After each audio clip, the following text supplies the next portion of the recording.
Hello, this is Grandma's Gone Gaming. I'm bringing you episode 2 of the February 2017 Minecraft Hardcore Challenge by Michael Deering. It's called Ice Plains Survival, and that's what we just have to do. We have to survive on the ice plains with the standard rules, and we have to build our permanent stuff out here in our spawn area, and we can't leave the biome. So there's plenty of place probably. It's a large biome. There should be plenty of place to go exploring, but I don't want to get lost. I'm going to go to the south now. Okay, so I was telling you a little bit about growing up in Valdez, Alaska, and what it's like. My story that I've written, it's a nonfiction comparison of what Alaska looks like compared to what people think that it looks like. And when I wrote it, let's see, it was in 1992, I believe it was, when I wrote it. So it was a little bit of a time back, but even by that time, more people had an idea of what Alaska might look like now. But even then, some people would still ask me questions like, did you live in an igloo? And of course, as I mentioned in the last episode, we would tell them, yes, we did, because the Eskimo word for house is igloo. So, oh, hey, that looks promising. That's okay. My house is back to the north, and okay, I'll come out this way again. I just need some more wood for now. Okay, yeah. Looks like there's plenty of stuff. Oh, goodness, I hear zombies down here right now. Grrr, okay. More than one. Wonder if that might be a dungeon down there, perhaps, right underneath here. I'm sure I'll find out before too long. Anyway, the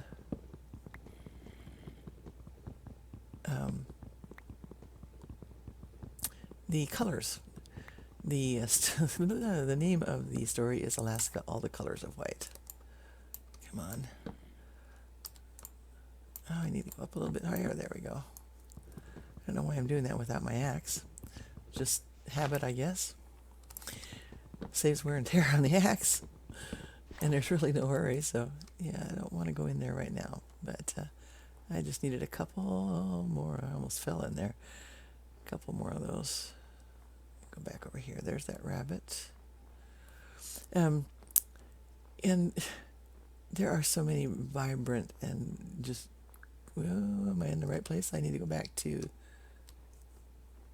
nope, that's the wrong way. I need to go back to 2. What? Okay, 2 this way. And 16. Wait. There we go. This way. Okay. Man, how can you get so turned around so quick? Of course, it is ice and snow. Anyway, so yeah, the colors of Alaska are very vibrant. Not all the times of the year, but pretty much. Now I'm not at 2 anymore. Oi. Okay, better get there before I try to do any more talking, right? It must be just right over here. Am I right on top of it now? Yeah, here we go. Okay, so starting with the winter.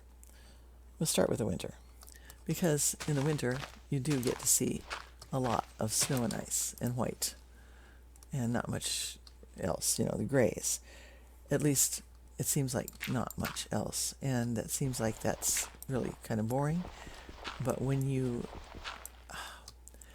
I'll have to put a link up so that you can see some of the pictures that my brother takes. He takes wonderful, wonderful pictures. Very, very good. Oh, that is not going to work. I'm going to use this. Really? He is an accomplished professional photographer. He sells a lot of his shots but he puts samples up online a lot where you can see them, and he has lots and lots of different sites. You actually, yeah, I want to go ahead and put this out here. And if you look at some of his winter pictures, especially, you can see how very unbland, I guess you would say. Alaska is not just vanilla, you know. It is a beautiful, colorful place, even in the winter, because you have the differing sunlight, the way the sun filters through the snow, on the snow. It's just really hard to explain unless you just ever at least seen some pictures. And I hope you will go take a look at his pictures and see what I'm talking about, because they are just gorgeous. He has a really wonderful eye. He catches motion. He catches the different sunlight, the different aspects of the different seasons, and just gorgeous pictures. And I hope you do go and take a look at what he has to offer. And I'm gonna go ahead and, that's not what I want. Just leave the dirt in there.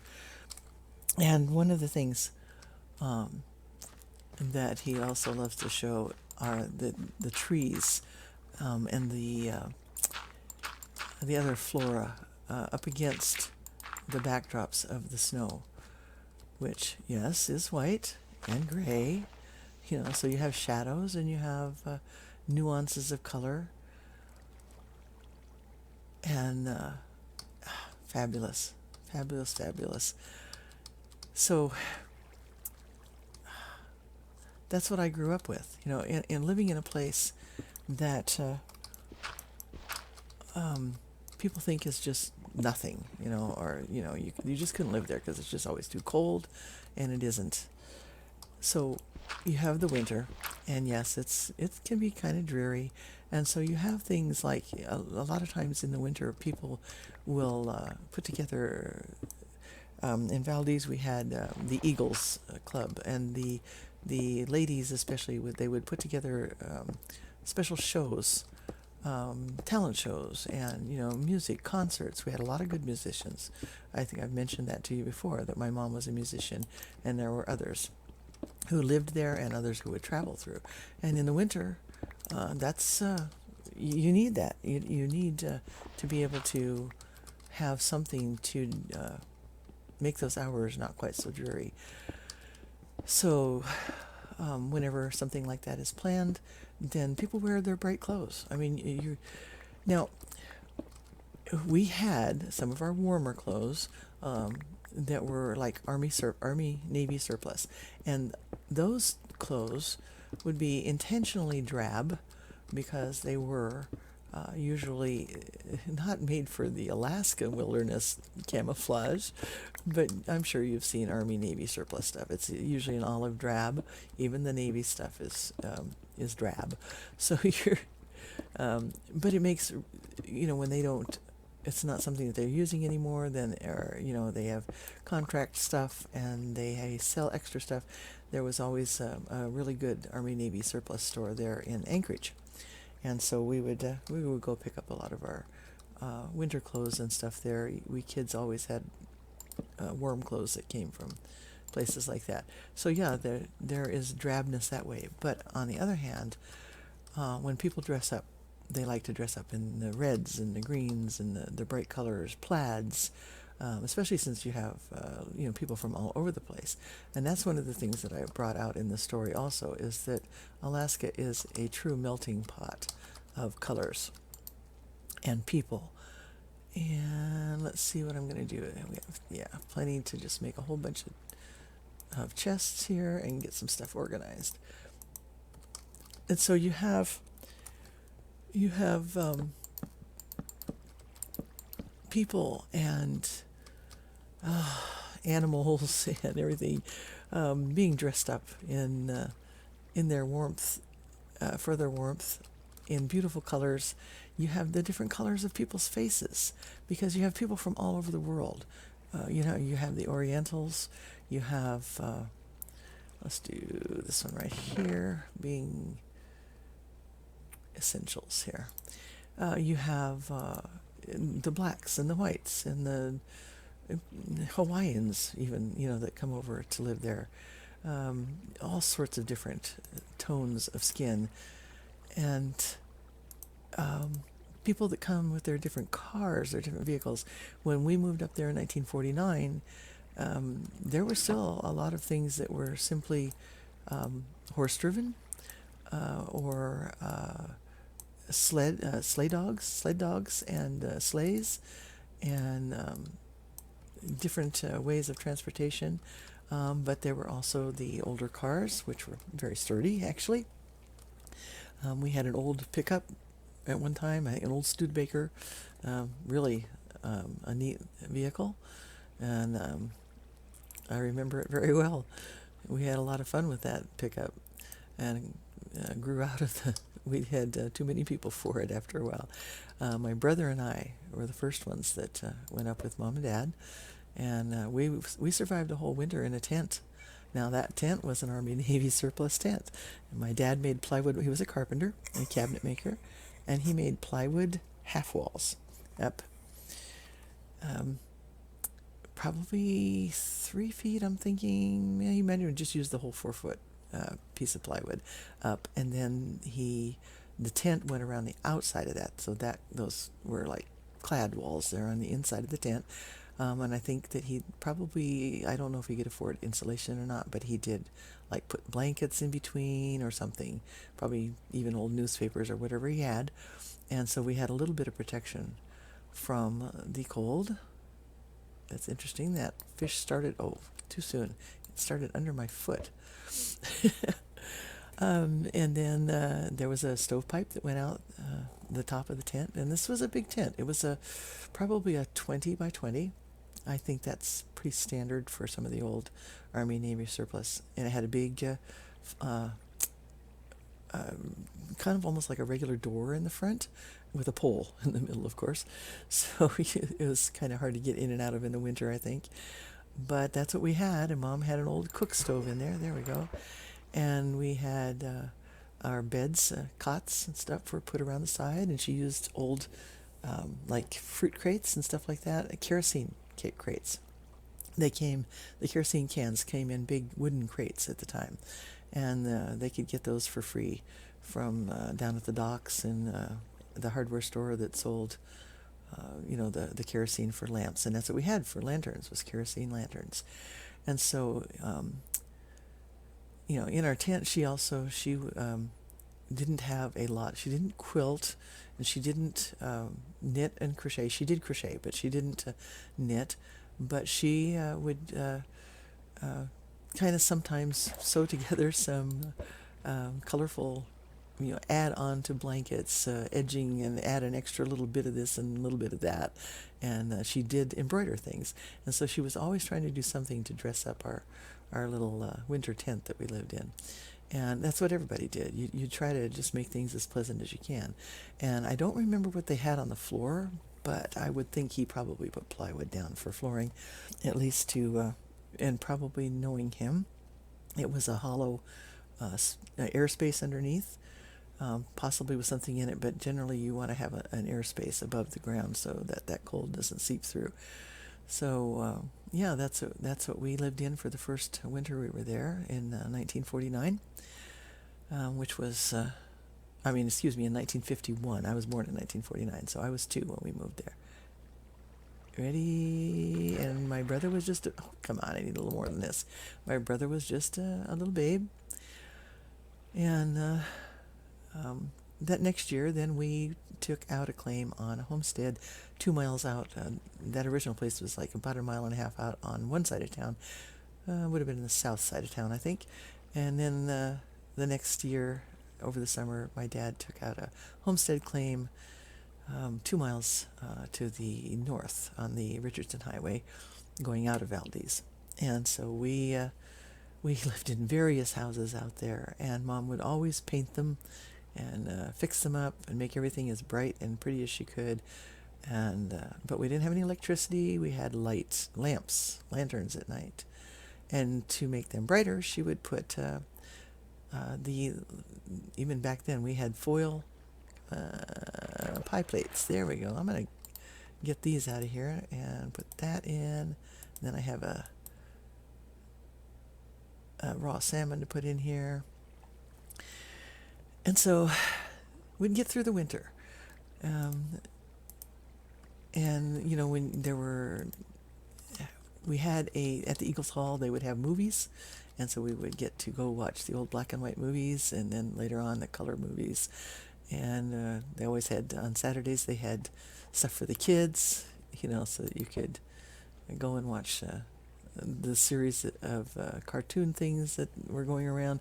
We saw our stuff months later than anywhere else in the United States, pretty much. And of course, at the time, we weren't a state; we were a territory.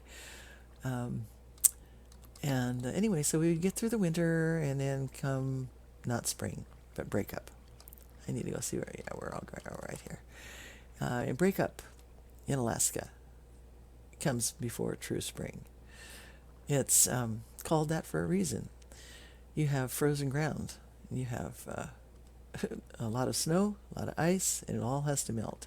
And what happens, of course, is mud. And so you have boots. You're still tromping around out there in the cold, and you have your winter boots on, and then you got to come in, and you either got to take them off right there by the door, but you're still going to get mud. All right. And then you have, whoa, that was interesting. It floated right over there. It's sometimes there might be the glacier moraine. What's the word I'm looking for? It's the stuff that slid out underneath the docks and everything at the earthquake time. Anyway, it looks kind of ashy. Whoops, too quick. One more. It is a mess of ground up dirt and stuff from the glaciers. What is that out there? I think that's one of those strays out there. We'll kind of give him a chance to try to get in here, maybe. I can use the bones. I'm not sure if that's what that is, or is it an Enderman. I will go look here in just a moment.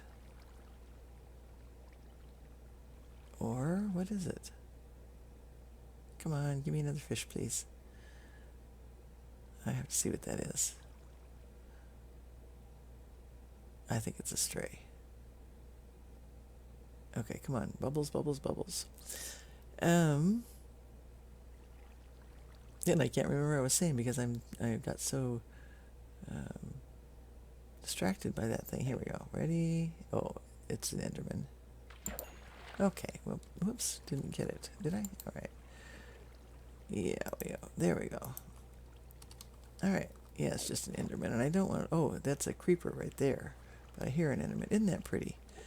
The sun's gonna... Oh, I didn't want to do that. All right.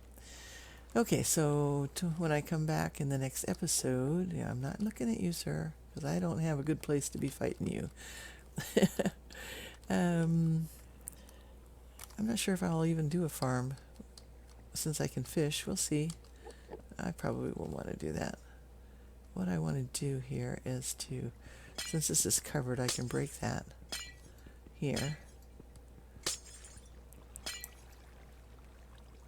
I wish I could remember exactly what it was I was saying. That's so bad. Alright, we'll just go ahead and break that here, too. But, yeah, so anyway, we lived out there in the country, and we didn't have electricity. We had an outhouse, which was cold in the winter. I think we probably used, most of the time during the winter, we used, I'm going to build that up, we used like chamber pots, because that way you didn't have to go out at night. And then those would be emptied during the daytime. And let's do this here. And then I have to get out of here and get into the next episode. And so I'll tell you more about... Oh, that's what it was. It was break up. That's what I was talking about.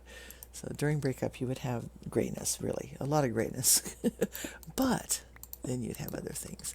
So I'll come back and I'll tell you more about what it was besides gray that we had during breakup.